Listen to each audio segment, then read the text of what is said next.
지난주 말씀을 한번 좀 생각해 보셨으면 좋겠습니다. 저는 지난주에 세 가지 주제의 말씀을 드렸어요. 성령 충만의 의미가 무엇인지, 그리고 성령 충만하면 어떤 결과가 나타나는지, 그리고 성령 충만을 유지하며 지속적으로 지키기 위해서 우리가 어떻게 해야 되는지 그 말씀을 전해드렸습니다. 자, 오늘은 지난주에 이어서 성령 충만의 많은 열매 중에서 특별히 이 복종이라는 열매, 상호 복종이라는 열매에 대해서 좀 집중적으로 말씀을 생각해 보도록 하겠습니다. 바울은 18절에서 성령으로 충만할 것을 당부합니다. 그리고 19절과 21절에서는 성령 충만하면 나타나는 네 가지 결과들을 소개합니다.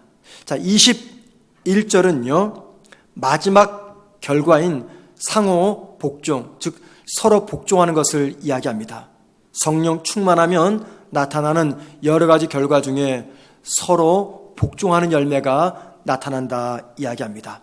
자, 그렇게 상호 복종을 이야기한 다음에 오늘 제가 긴 말씀이라 읽지는 않았지만 22절부터 6장 9절까지 성령 충만의 결과인 그 상호 복종이 우리가 살아가는 삶의 구체적인 현장 속에서 어떻게 영향을 주며 어떻게 적용되어야 되는지 말씀하고 있습니다. 예를 들면 5장 22절에서 33절까지는요, 부부관계에서 아내는 남편에게 복종을 하고 남편은 아내를 사랑하라고 말합니다. 6장 1절과 4절까지는 부모와 자녀 관계에서 자녀는 부모에게 순종하고 부모는 자녀들을 노엽게 하지 말며 하나님의 말씀으로 양육하라고 권면합니다.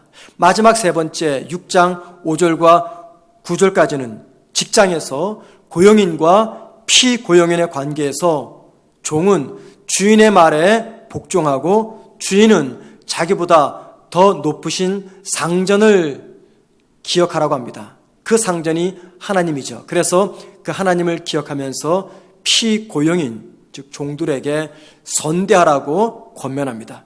바울은 성령 충만한 성도는 부부의 관계, 부모와 자녀의 관계, 고용주와 피고용인의 관계 속에서 상호 복종하게 된다 말씀합니다.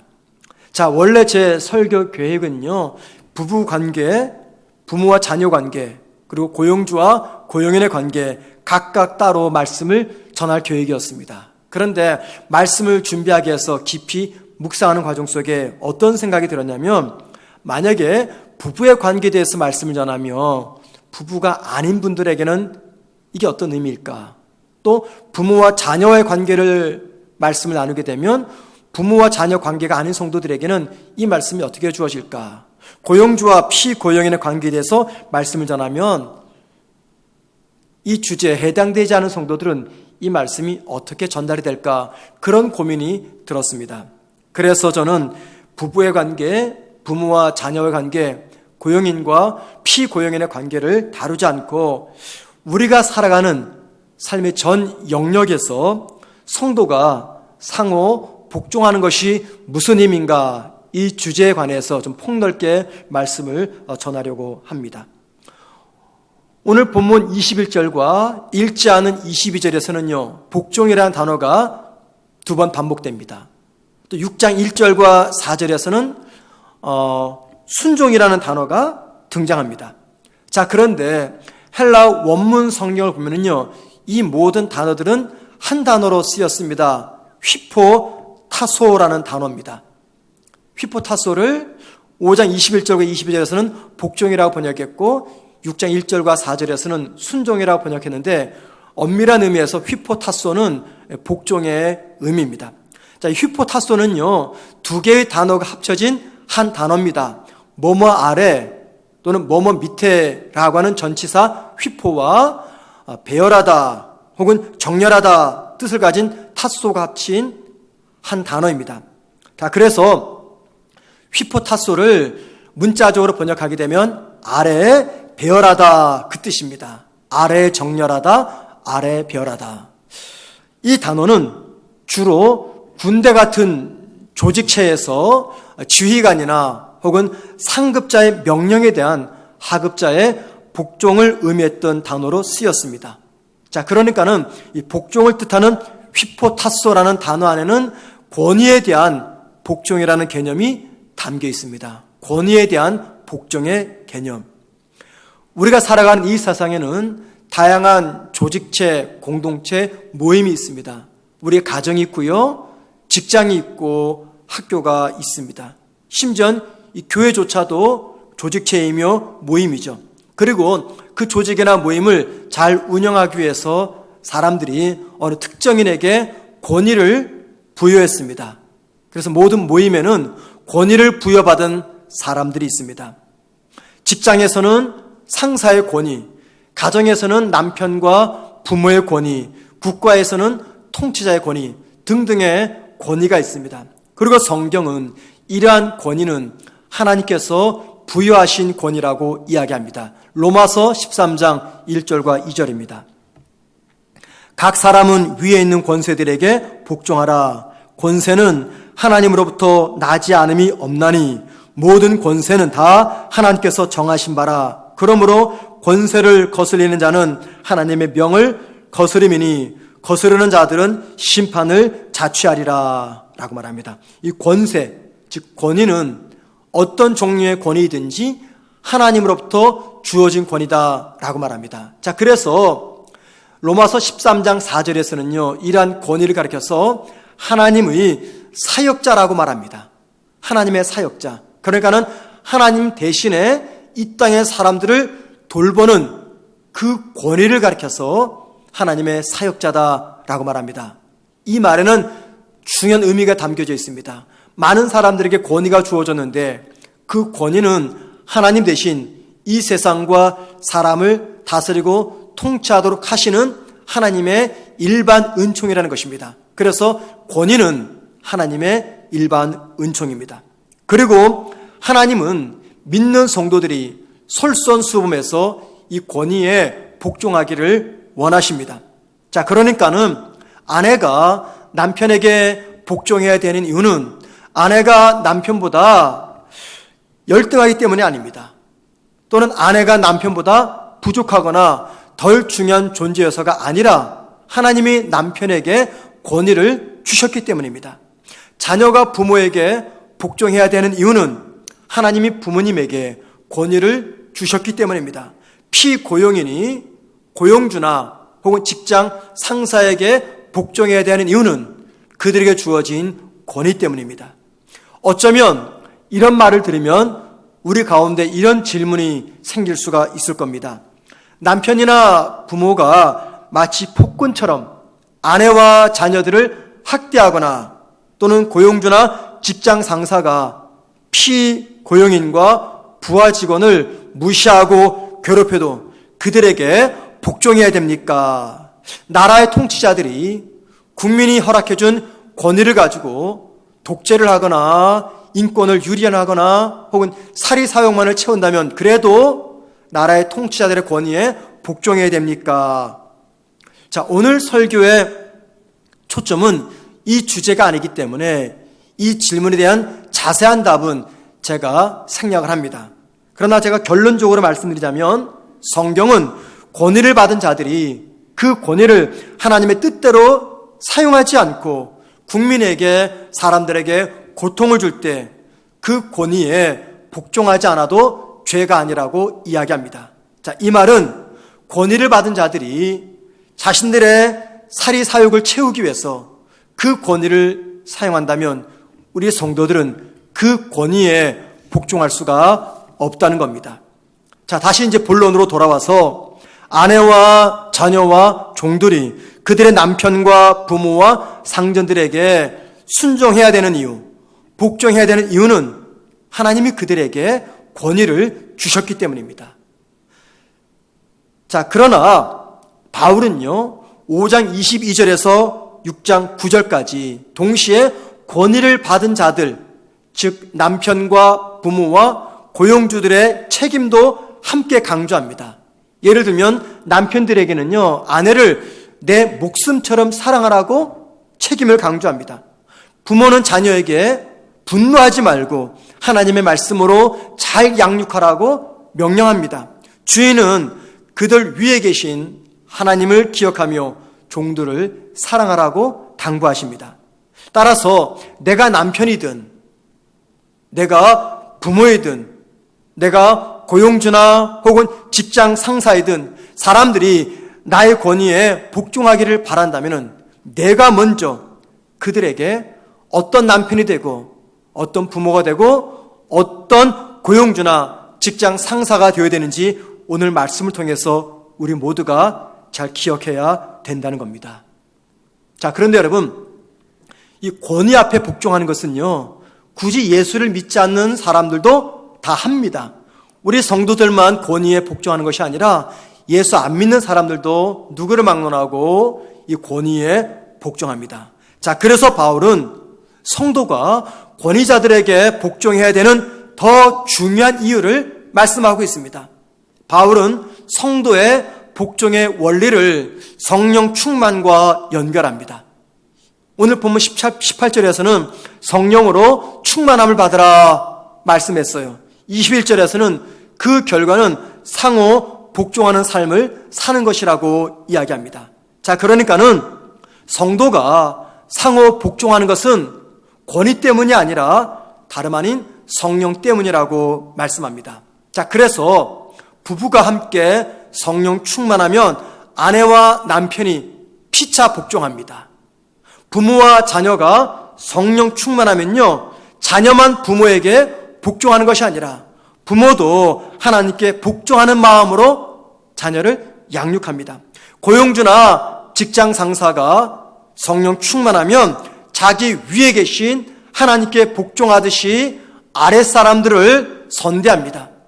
피고용인이나 부하 직원이 성령 충만하면 마치 내가 죽게 하듯이 내 직장에서 최선을 다해서 복종하며 일하게 되는 겁니다. 바울은 21절에서 이러한 사실을 가리켜서 피차 복종하는 것이다 라고 말합니다. 피차 복종한다.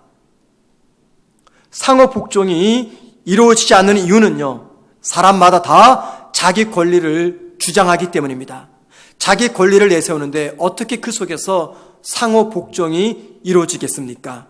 부부 사이에서, 부모와 자녀 사이에서, 고용인과 피고용인 사이에서, 국가와 국민 사이에서 모두가 다 자기 권리만 내세우면요, 진정한 평화와 하나됨은 이루어질 수가 없습니다.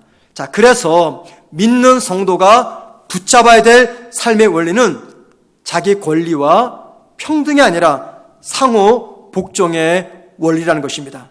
권위와 신분과 영향력을 내려놓고 피차 복종할 때 그때 비로소 성도가 있는 그곳에는 진정한 평화와 진정한 하나됨이 이루어지게 되는 것입니다.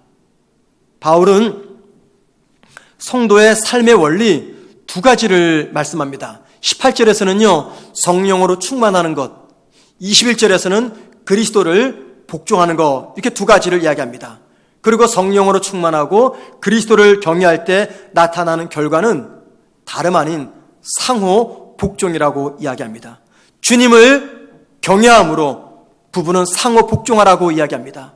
주님을 경외함으로 부모와 자녀는 서로를 존중하며 복종하라고 말씀합니다. 주님을 경외함으로 고용주와 피고용인 직장 상사와 부하 직원은 서로를 존중하며 상호 복종하라고 말합니다.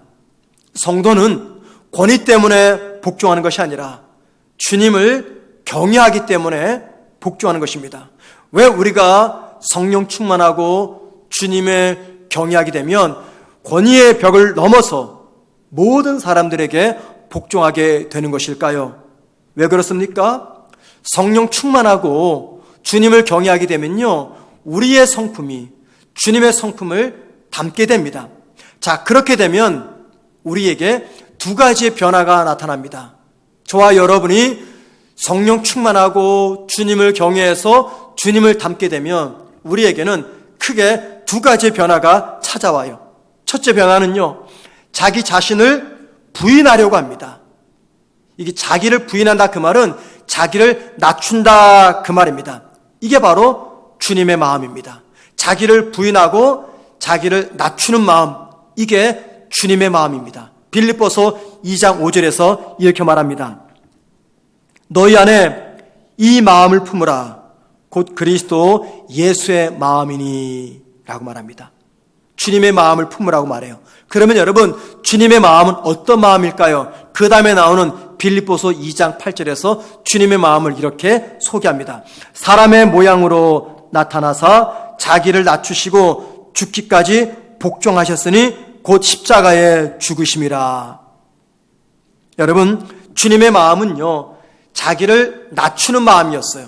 이 마음을 품으래요. 주님이 죄인을 위해서 십자가에서 죽을 수 있었던 것은요, 주님께서 사람들보다 더 낮추셨기 때문에 이 일이 가능했다 말씀합니다. 그래서 바울은 저와 여러분이 주님을 경외할 때 또는 성령 충만할 때 주님의 마음을 닮아서 나를 낮추기 때문에 상호 복종할 수 있다 말씀합니다. 여러분, 저와 여러분이 상호 복종한다는 것은 우리 모두가 지금 주님을 경외한다는 것이고요. 그 말은 곧 내 마음속에 주님의 마음이 있다는 겁니다. 우리가 이 주님의 마음을 담지 못하면 절대 상호 복종할 수 없습니다. 왜냐하면 나를 낮추지 않기 때문입니다. 나를 낮추지 않는다, 그 말은 내 마음에 주님의 마음이 없다는 겁니다. 두 번째, 우리가 성령 충만하고 주님을 경외하면요, 주님의 성품을 닮아서 다른 사람의 필요에 대한 관심을 갖게 됩니다. 우리가 성령 충만하고 주님을 잘 경외하면요, 그 결과 주님을 닮아서 다른 사람들의 필요가 무엇인가, 그 필요에 대해서 깊은 관심을 갖게 됩니다. 갈라디아서 5장 13절에 이런 말씀이 있습니다. 형제들아, 너희가 자유를 위하여 부르심을 입었으나 그러나 그 자유로 육체의 기회로 삼지 말고 오직 사랑으로 서로 종노릇하라 라고 말합니다.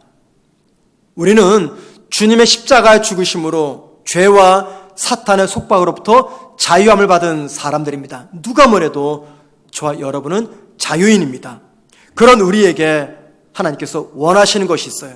그게 무엇입니까? 다른 사람에게 받은 사랑을 가지고 종노릇하는 것입니다. 종노릇하는 것.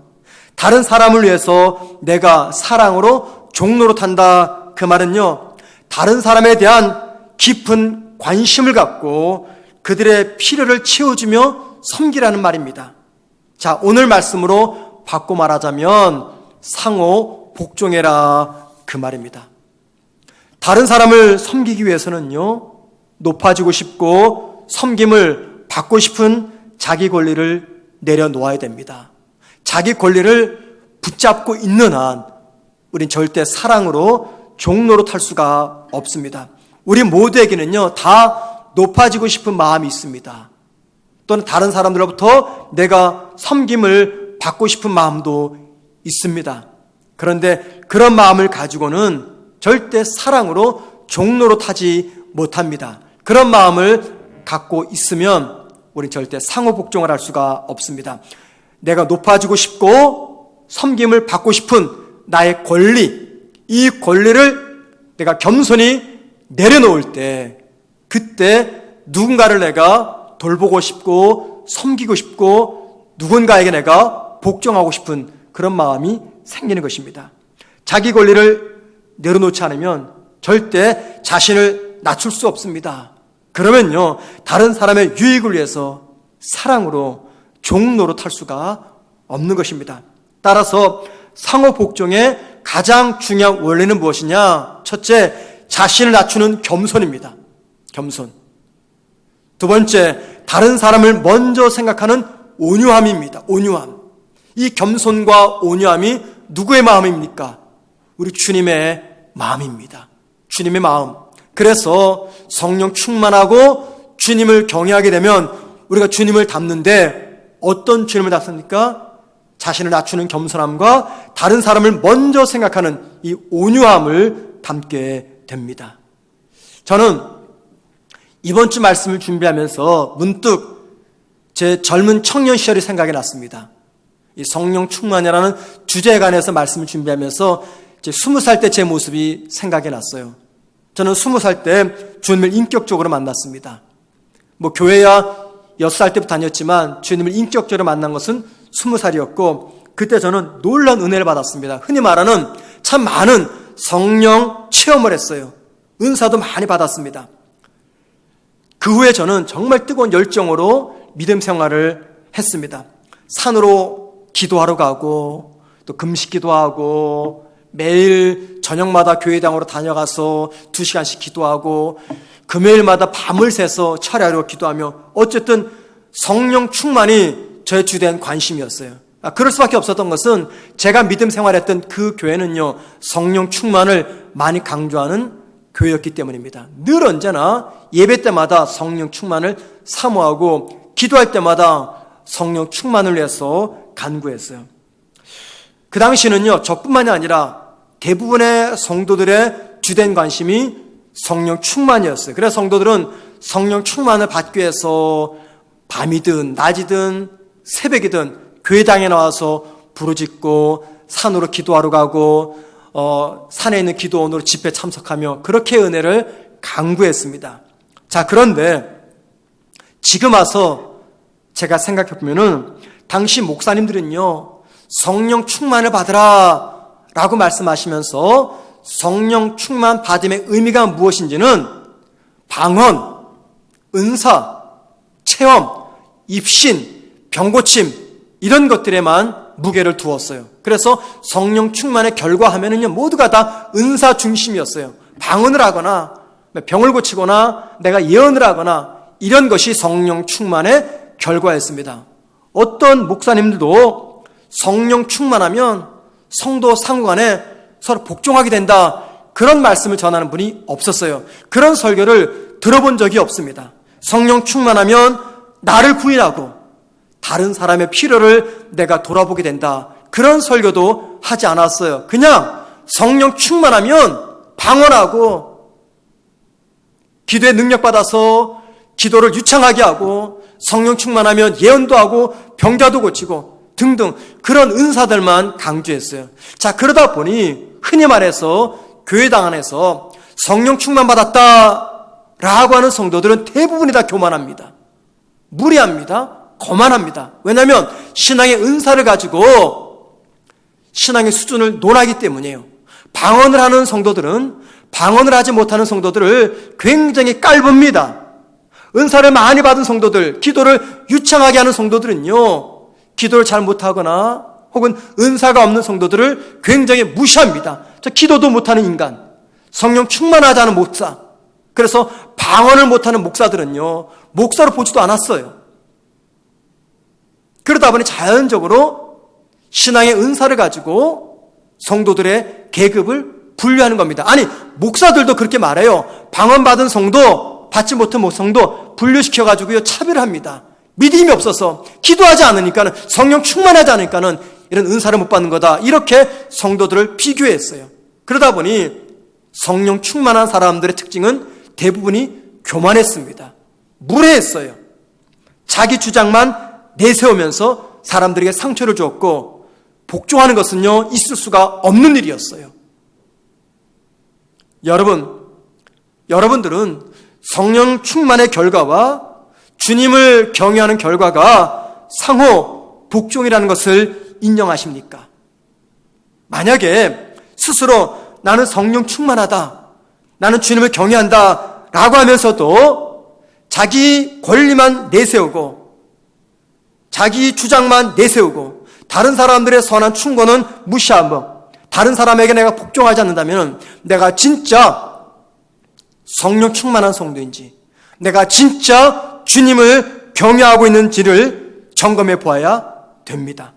성령 충만하고 주님을 경외하면요, 자신을 낮추는 겸손함과 다른 사람을 먼저 생각하는 온유함이 나타납니다. 그 결과 상대방의 나이와 세상의 신분과 교회에서의 직분과 관계없이 아내이든지 자녀이든지 부모이든지 남편이든지 고용주이든지 피고용이든지 직장 상사이든지 부하 직원이든지 관계없이 겸손히 복종하는 자세로 서로를 섬기게 될 것입니다. 한국에는요, 성도들끼리 다투고 싸워서 분쟁하며 마침내 분열되는 그런 교회들이 의외로 많습니다. 우리 교회가 속한 노예만 하더라도 그런 교회가 있습니다. 자, 여러분, 성도 간에 서로 다투고 싸우고 분쟁하고 깨지고 심지어는 세상 법정으로까지 가는 마침내 교회가 둘로 셀로 분열되는 그 이유가 무엇 때문일까요? 무엇 때문에 그렇습니까? 그분들이 교회를 사랑하지 않아서 그렇습니까? 아닙니다. 대부분은요, 자기 이익 추구와 자기 주장 때문입니다. 자기의 이익을 추구하고 자기 주장을 내려놓지 않기 때문입니다.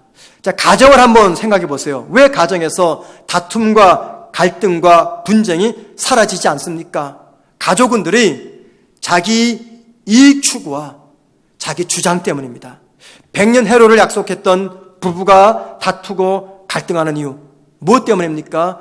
자기 이익 추구와 자기 주장 때문입니다. 직장에서도 그렇고요, 국가적으로도 마찬가지입니다. 사람들이 모인 곳에 분쟁과 다툼이 일어나는 가장 주된 이유는 모두가 다 자기의 이익 추구와 자기 주장 때문입니다. 저는 오늘 말씀을 준비하면서 이런 생각을 해보았습니다. 교회에서 자기를 낮추지 못하고 복종을 제일 못하는 사람들이 누굴까 생각해 보았어요. 물론 여러분 오해하지 마십시오. 우리 교회가 아닙니다. 그냥 일반적인 교회입니다. 절대 오늘 말씀을 우리 교회라고 생각하시면 안 돼요. 여러분들이 오해하실까 봐 제가 미리 이렇게 강력히 설명해 드립니다. 우리 교회가 아니라 일반적인 교회. 물론 일반적인 교회에서도 좋은 분도 많이 계십니다. 그런데 대부분 교회에서 자기를 낮추지 못하고 가장 복종하지 못하는 사람은 누구일까 생각해 보았어요. 이건 어디까지나 제 주관적인 생각입니다.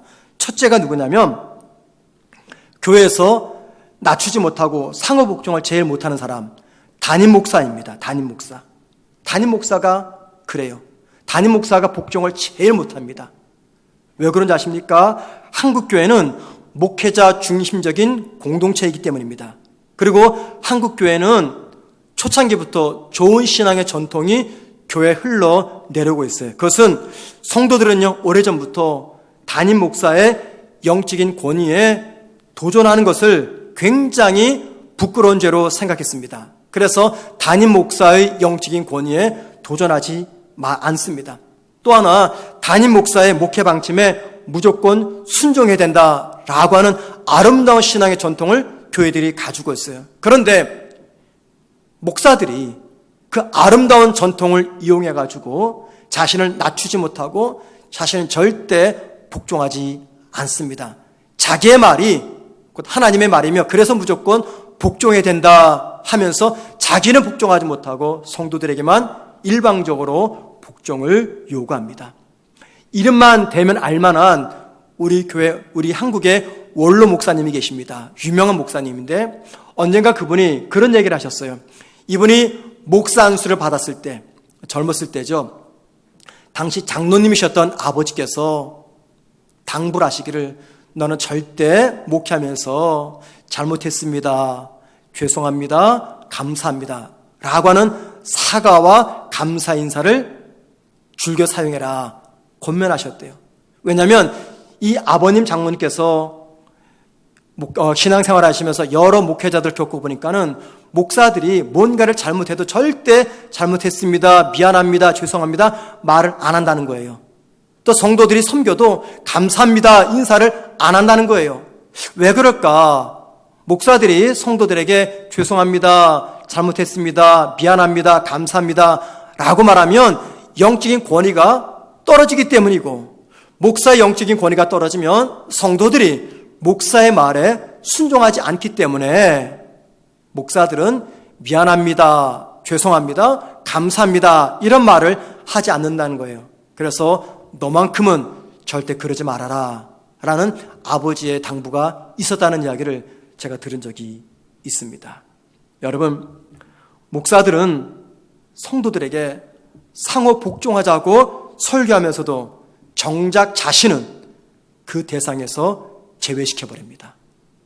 두 번째, 교회에서 자기를 낮추지 못하고 복종을 제일 못하는 사람이 누구일까요? 이거 역시 우리 교회가 아니라 일반적인 교회이고 또 그러지 않은 분도 계십니다. 누구냐면 교회 장로님들입니다. 장로님들은 교회 평신도 리더입니다. 교회를 돌보고 성도들 잘 섬기라고 성도들이 장로님들에게 영적인 권위를, 책임을 주셨어요. 자, 그런데 그 책임이 어느 순간부터 권위가 됩니다. 그 권위가 어느 순간부터 권위주의가 됩니다. 그래서 권위주의에 빠진 성도들은 성도들에게 절대 복종하지 않고 성도들을 섬기지 않고 자신을 낮추지 않고 오히려 성도들이 자기들을 섬기며 자기들을 높여주며 자기들 말에 무조건 복종해야 된다고 생각을 합니다. 세 번째, 교회에서 상호 복종을 못하고 자기를 낮추지 않는 사람들, 역시 이것도 우리 교회가 아니라 일반적인 교회 이야기입니다. 누굴까요?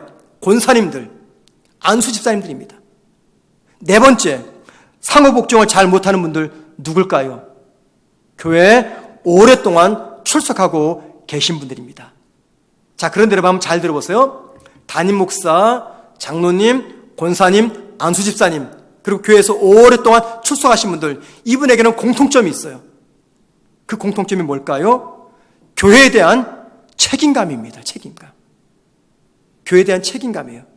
책임감이 굉장히 중요합니다. 교회가 위기가 찾아오고 문제가 생길 때 많은 성도들이 피곤하다고 힘들다고 다 교회를 떠나지만요, 이분들은 이 책임감 때문에 떠나지 않고 끝까지 교회를 내 가정처럼 내 몸처럼 지킵니다. 끝까지 교회를 떠나지 않고 남아 있습니다. 왜냐하면 책임감 때문이에요. 자, 그런데 문제는 그 책임감이 시간이 지나면서 주인의식으로 바뀐다는 겁니다. 책임감은 좋아요. 그런데 그게 주인의식으로 바뀝니다. 우리가 어떻게 이 교회를 지켜왔는데 라고 하는 주인의식이 생깁니다. 자, 주인의식이 생기게 되면 그때부터 자기보다 오래되지 않은 성도들은 다 손님처럼 생각을 합니다. 그리고 나보다 교회를 덜 사랑한다고 생각을 합니다. 그리고 손님 같은 성도들에게 자신을 낮추지 못하고 복종하지 못합니다. 그러면서 그들에게는 낮아짐과 복종을 요구합니다. 여러분, 한번 솔직하게 얘기해보죠. 교회에 분쟁이 생기고 다투고 싸우고 분열되는 그런 교회들이 의외로 많습니다. 우리 교회가 편안하니까 모든 교회가 다 그러겠다 생각하시는데 절대 아닙니다.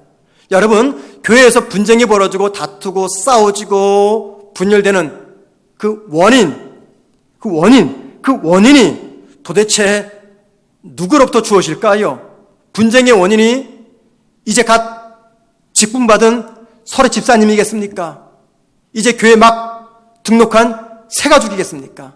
교회의 분쟁의 원인은 대부분이 다 담임 목사와 장로님과 권사님과 안수 집사님과 교회 오래된 성도들입니다. 왜 그렇습니까? 목사가 되고 장로가 되고 권사가 되고 안수 집사가 되고 오래된 교인이 되면서 갖게 된 교회에 대한 애착심과 책임감 때문이에요. 그 애착심과 책임감이 자기도 모르는 사이에 주인의식으로 바꿔놓았습니다. 그래서 주인의식은 권위와 특권이 되고 마침내 그 권위와 특권은 특권의식과 권위주의에 빠지게 만듭니다. 그래서 누군가가 내 특권과 내 권위에 도전을 하거나 또는 나의 주인의식에 도전을 하는 것처럼 느껴지게 되면 나도 모르게 분기탱천해서 분쟁을 하게 되는 것이죠. 따라서 저는 저와 우리 장로님들, 권사님들, 안수집사님들 그리고 우리 교회 오랫동안 출석하고 계시다고 생각되는 그런 분들에게 부탁을 드립니다. 성령 충만하고 주님을 경외함으로 내가 먼저 복종하는 자리로 나아가십시다. 낮아지는 자세로 나아가십시다. 나를 낮추고 다른 분의 필요를 먼저 채워주는 겸손과 온유한 성도가 되십시다. 그리고 교회에서뿐 아니라 가정에서도 직장에서도 세상에서도 그렇게 겸손과 온유함으로 다른 사람에게 내가 먼저 복종하는 그런 삶을 살았으면 정말 좋겠습니다. 오늘 본문은 아내, 자녀, 종 같은 특정인에게만 복종을 요구하는 말씀이 아닙니다. 남편과 아내, 부모와 자녀, 고용인과 피고용인, 직장 상사와 부하 직원, 목사, 장로, 권사, 집사, 오래된 성도, 최근에 온 성도, 청년 모두 할 것 없이 우리 모두가 다 믿음의 공동체 안에서 서로 상호 복종하라고 말씀합니다. 성령 충만하고 주님을 경외하는 성도라면 반드시 겸손과 온유함으로 상호 복종하라고 말씀하고 있습니다. 성령 충만한 성도와 목사, 그리고 주님을 경외하는 목사와 성도는요, 자기 말이 무조건 맞으니 자기 말만 들으라고 자신을 주장하지 않습니다. 무엇을 하든지 나의 말과 행동이 내가 속한 우리 가정, 직장, 교회에 유익한지를 먼저 생각합니다. 나 개인의 이득보다는 이 일이 다른 사람들에게 어떤 결과를 주는지 생각합니다. 그게 바로 상호 복종하는 자의 자세입니다. 여러분, 우리 모두는 결코 완전한 사람이 아닙니다. 내 남편도, 내 아내도, 내 부모도, 내 자녀도 결코 온전한 존재가 아닙니다. 실수가 많고 약점이 있고 부족함이 많은 사람입니다. 목사인 저도, 우리 장로님들도, 권사님들도, 집사님들도 모든 성도에게는 실수, 약점, 부족함이 너무나 많습니다.